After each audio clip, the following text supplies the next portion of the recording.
We have lots to discuss here in today's video, including lots of action from the Stanley Cup playoffs. Another team has been eliminated. The Carolina Hurricanes have punched their ticket to the Eastern Conference Final. Huge Game 6 tonight between Toronto and Florida. Will Florida punch their ticket to join Carolina in the East Final, or do the Maple Leafs still have life, and can they force a Game 7 back in Toronto? We'll discuss the implications there. And of course, all the latest rumors out of Toronto indicate that regardless of what happens here, it could be the end of Mitch Marner's time with the Maple Leafs. We're going to discuss some potential landing spots if indeed that does come to be true. Plus, some more speculation around the future of Steven Stamkos in Nashville. It sounds like Capitals veteran Nicholas Backstrom might be making a comeback, but not with the Capitals, and some other coaching vacancy updates, as well as a big signing in Minnesota. All that coming up next.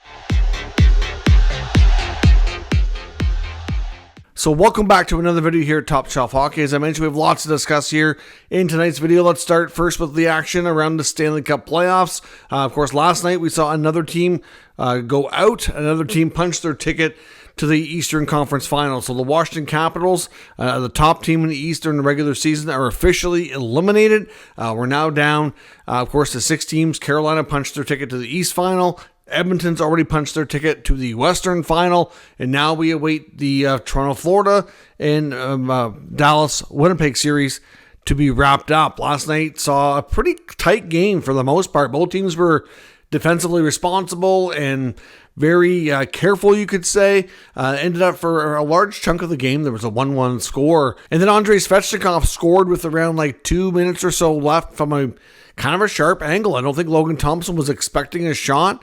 He throws it at the net, and it goes in. Just like that, with not a lot of time left on the clock, the Carolina Hurricanes suddenly have a 2-1 lead. The Capitals, I think, were a little bit stunned. I think a lot of people were starting to wonder, are we going to head to overtime? A little bit ahead of themselves, perhaps. And then this happens, and then we had Seth Jarvis end up getting the empty netter to kind of seal things up. And then just like that, the Capitals are out in 5 games in round 2 to Carolina.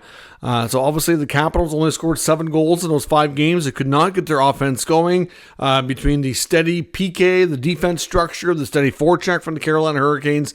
They were just too much for Washington.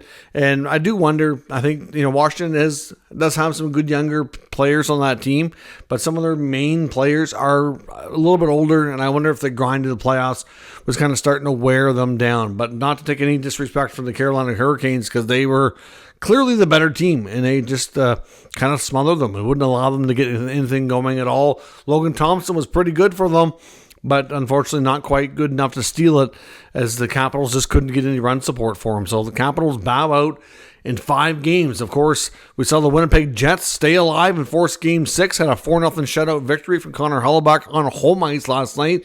Now they got to travel to Dallas for Game 6 and see, can they win a road game? Hellebuyck, especially on the road, has been a little more shaky than he has been at home. The last road game was better than what we had seen, but not better enough, unfortunately. But it's 1 game. And the Winnipeg Jets have been a good road team all year. If they can go into Dallas and get it back to home for Game 7, I think they'll be heavily favored. But I think, from what we've seen in Dallas the last few games, you got to think right now that there's a good chance Dallas wraps it up. But we'll see if Winnipeg can force Game 7 and make it very interesting. Obviously, they seem to have a flair for big moments so far in these playoffs.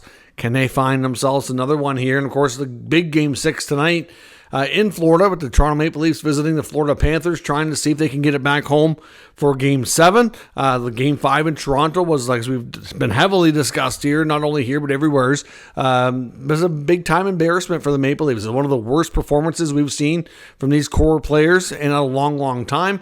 Maybe one of the worst ever during their playoff history, to be honest, for guys like Matthews and Marner especially. Marner and Matthews, I think most people would agree, were not only did they not come up big offensively like you're hoping, but they're probably the 2 worst players on the ice for the Leafs, making a lot of mistakes, turnovers, mental mistakes. It's hard to really wrap your head around what happened, but it was embarrassing to see how that unfolded for the Maple Leafs. And now they're on the road. And is this going to be it for the season, or can they fight through the adversity, prove a lot of people wrong, and bring it home for a shot at Game 7 on home ice? time will tell. Ultimately, it's a little bit later start tonight, 8 o'clock Eastern time, so we will see what happens. The Leafs are going back to their lineup from the previous game. Robertson, even though he scored a goal, the only goal in the last game, and David Kampf are coming back out of the lineup, and Calle Järnkrok and Holmberg are going back in. So we'll see how things go. It should be very interesting. Hopefully a close, fun game to watch tonight. Big signing in Minnesota. They've signed one of their top prospects, Danila Yurov, who's coming over from the KHL. Of course, he was a 2022 first rounder, gets a 3-year ELC. A little bit of a unique scenario where he does have a European out clause in all 3 years. Not real common. Usually that's more common for the first year, sometimes the first 2, but rarely the first 3. So, of course, if he's for any reason not getting regular NHL playing time and he wants to head back to Europe, then they can assign him back. So I don't expect that to happen. Yurov has had a real good couple of years of development since he was drafted. I really think he can step into that middle 6 part of the Wild lineup and contribute. Bill Guerin made it known that he plans on having Yurov be a center.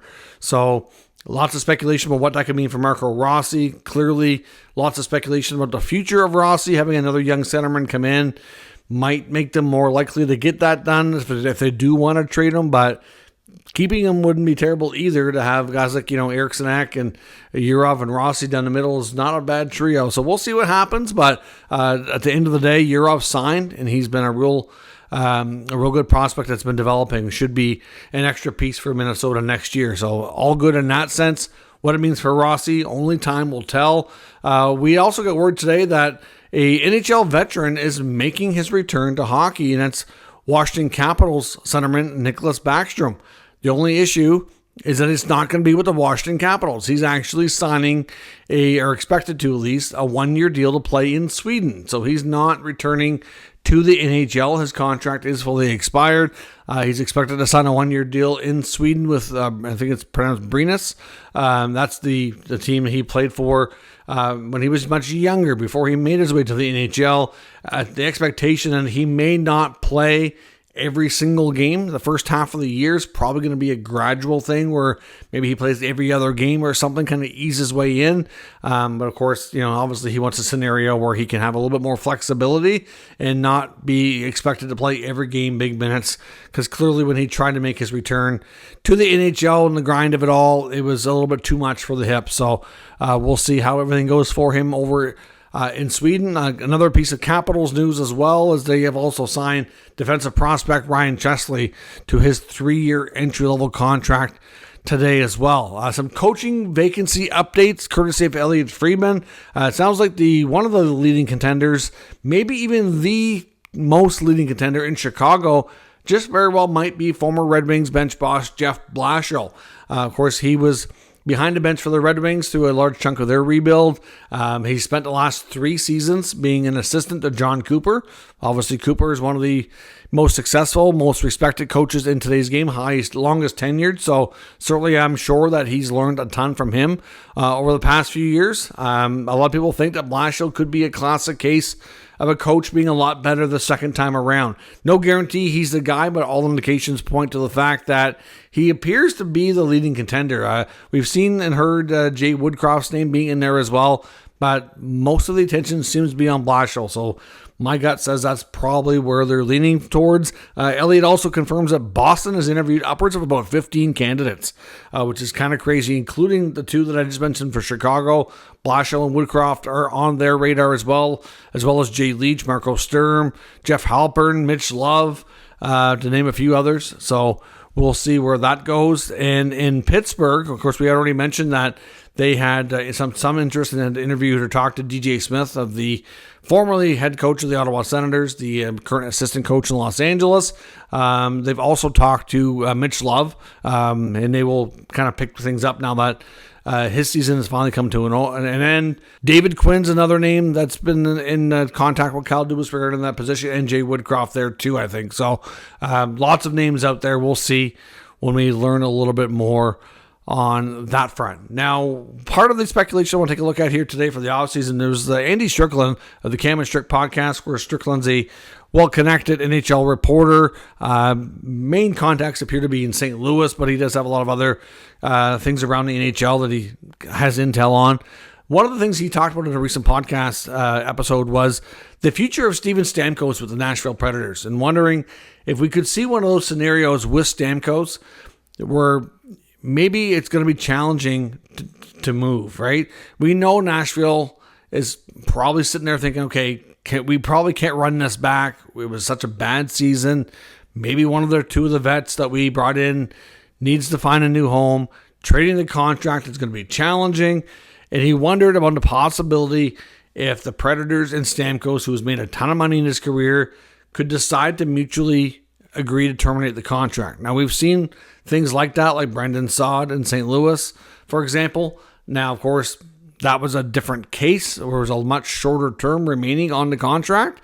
But if Stamkos and his agent, who's one of the top of the game, Pat Brisson, kind of looked around the league, if they were given permission, and if they thought he could get, the same amount of term and close to the same amount of money, maybe a little bit less, would they consider that? He's made enough money that would he want to go to a more competitive situation? Or is he really dead set on trying to see this through and see if Nashville can be a better team this coming year? I mean, all in all, Stamkos didn't have a great season, but it certainly picked up and wasn't as bad as we thought it might be early going. But the future of Stamkos in Nashville definitely is questionable, according to Strickland, and wondering if that might be one of those kind of odd scenario deals that we end up seeing. But he's the only one to mention it so far. We haven't seen that reported on or speculated by anybody else, so we'll have to wait and see what happens here. Earlier, Nashville's had their season end, right off the bat, is one of the worst teams in the league. There really hasn't been a lot of rumors surfacing out of Nashville and what they might do. There's been some talk about the coaching and all that, which we know now is not going to be changing, but we'll have to wait and see. I mean, Stamkos could definitely get re-signed as a free agent to maybe not quite the same deal, but something close. But yeah, we'll see. I don't know if he wants to take the chance. We'll have to wait and see where that goes. And as we've talked about, the big speculation and focus around the NHL really since the Leafs lost Game 5 is Mitch Marner going to be done in Toronto? And does it even matter if they come back in the series? Originally, it started off the speculation saying, well, geez, if the Leafs can't win this series, especially how they lost Game 5, they can't bring him back. Like, there's just no way that you can be like, especially take a look at Mikko Rantanen and the contract. He's going to be one of the comparables used in this Marner negotiation.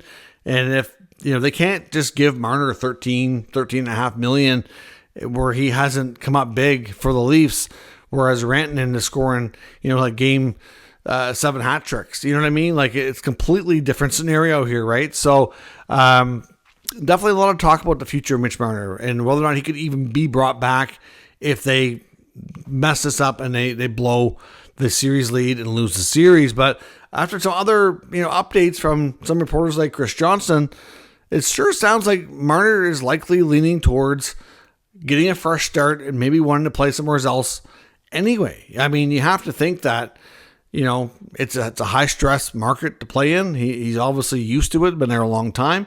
He's a hometown kid as well, paid a lot of money, so it comes with a lot of expectations. But I wanted to take a look today and just be like, okay, what makes sense for Marner? If he does leave Toronto, where could he go? Because there's been all kinds of chatter about this around the league. So the intel is that there's a good chance Marner is going to leave as a free agent. We've seen reports from reputable sources like Johnson and James Myrtle and a few others, Jonas Seigel, that the relationship between Marner and management is not good really ever since the Rantanen trade came up, that really soured things, that if they lose this series, they just can't bring him back. They need to take that cap space and do something else with it. So there's lots of talk that, Marner's not coming back. So if he doesn't, where could he go? Well, so this is the part for me that this is just my opinion. To me, I don't see him going to another hotbed, media-crazy Canadian market. I know we've heard about, Montreal wants to take a big step forward. Ottawa's not too far. The Calgary Flames are looking to make a big splash. I'm like, you know what? I I guess I can't rule it out. I would be surprised if Mitch Marner left Toronto, which is home for him, mainly because of wanting a fresh start, kind of get rid of the media craziness, and to go to one of those other markets, it would be very similar. So to me, and he would be playing on especially if he ended up in Montreal or Ottawa, a rival to Toronto, and it would just really heighten things, and I just don't see him wanting that. So where could he go that would make sense? Well, a couple of things. For one, I wouldn't rule out Pittsburgh. Obviously, Kyle Dubas knows Mitch well. Kyle Dubas has negotiated his last contract. Obviously he get to play a little bit with Sidney Crosby at the Four Nations. We know Crosby wants to be as competitive as possible. I don't think Sid would have any issues with them bringing in another star player like Marner's caliber to help that team. So there's that. So Pittsburgh, I wouldn't completely rule that out. I think to some degree you can make some arguments that might make sense. Is it going to get Mitch Marner a Stanley Cup anytime soon? No, probably not. But you know what? I think there's lots there that he could learn, getting a chance to not only play with Crosby on Team Canada, but just to be around him for a few years and to kind of see his day-to-day routine and just to learn and lots from him. Long term, it could be very beneficial for him. Now, another guy that he knows from Team Canada and has trained with him now season a little bit, along with Crosby, is Nathan MacKinnon. So I wouldn't rule out the Colorado Avalanche. MacKinnon seems to absolutely love Marner. From the comments we've heard MacKinnon make about Marner when he's been asked about him, he seems like he really, really likes his game. And like I said, Marner has been invited to some of the stuff that Crosby and MacKinnon do together in the summertime. They're definitely, I don't know that they're close buddies or anything like that, but there's definitely some degree of friendship. And I know that the Avalanche let Rantanen go. And I know the argument was we can't have too much money tied up in that small group of players. But I wonder if they changed their mind after losing to Rantanen and the Dallas Stars. And could an argument to be made from Sakic and Chris MacFarland saying, you know what, that was our approach. That's why we let him go. And, well, it didn't work out so well. We had a chance to get Mitch. We kind of changed our minds. I wouldn't rule that out. So I think the Avalanche kind of makes sense. I wouldn't rule out Carolina. Of course, after losing out on Rantanen and being forced to trade him a second time, Carolina's been linked to both guys like Marner and Nylander for a number of years. Now, there's different people in charge there, so maybe it's a different sentiment right now, but even their GM, who was an assistant GM before, has been there a while. I don't know, but I mean, Carolina, we know, has been trying to land a star power, like a star player. And, Marner could be that guy. So, wouldn't rule that out. The New York Islanders are a team that's going through transition. They're getting a new GM.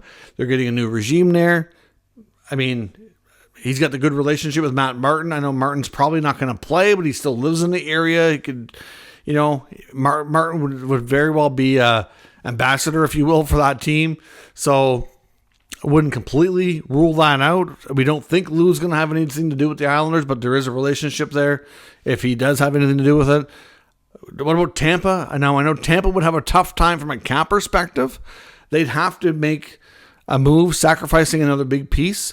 But I think it's fair to say that John Cooper loves this guy as well.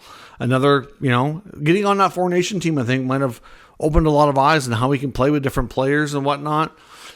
Yeah, I wouldn't completely rule out Tampa. We know that they've been ruthless and aggressive before. They'd have to move out something substantial. But I wouldn't rule that out for them. Another team would be maybe Buffalo. We know Buffalo wants to do something big. Buffalo's not far from Toronto, because I know that's been the other thing, is just had his first child. He's got a young, he and his wife are still young. Do they really want to move far away from family?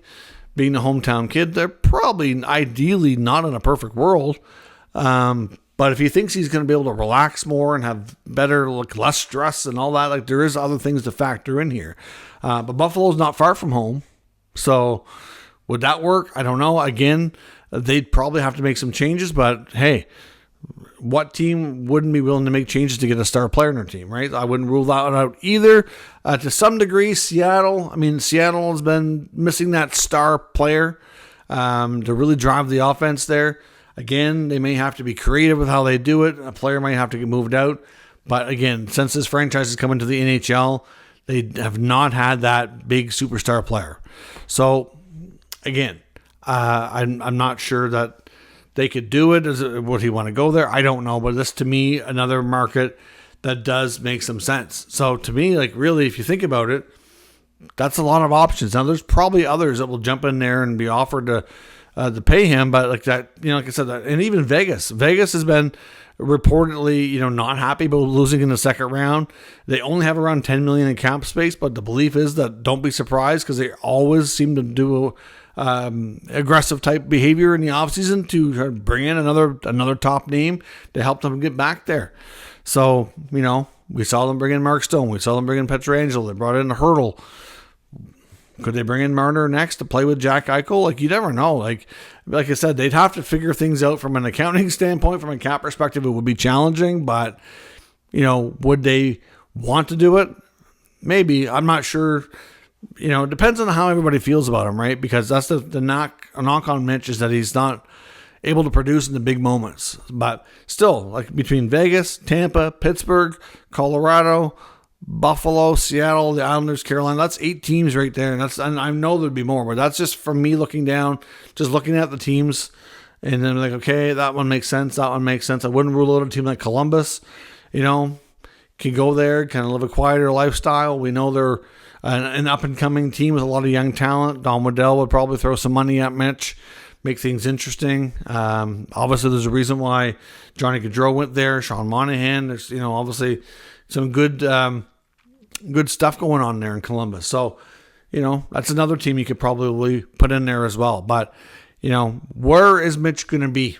And is there any chance it's Toronto? I mean, at the end of the day, if they don't feel like they can really afford to bring back this team in the same capacity, and if Mitch really feels like the relationship's not there, if he's got hurt feelings over the when they tried to trade him for Rantanen, and if he's got hurt feelings or just wants to get a fresh start, get out of the limelight and all that, and get out of the media craziness, there's other options out there. So it's going to be curious to see how things play out.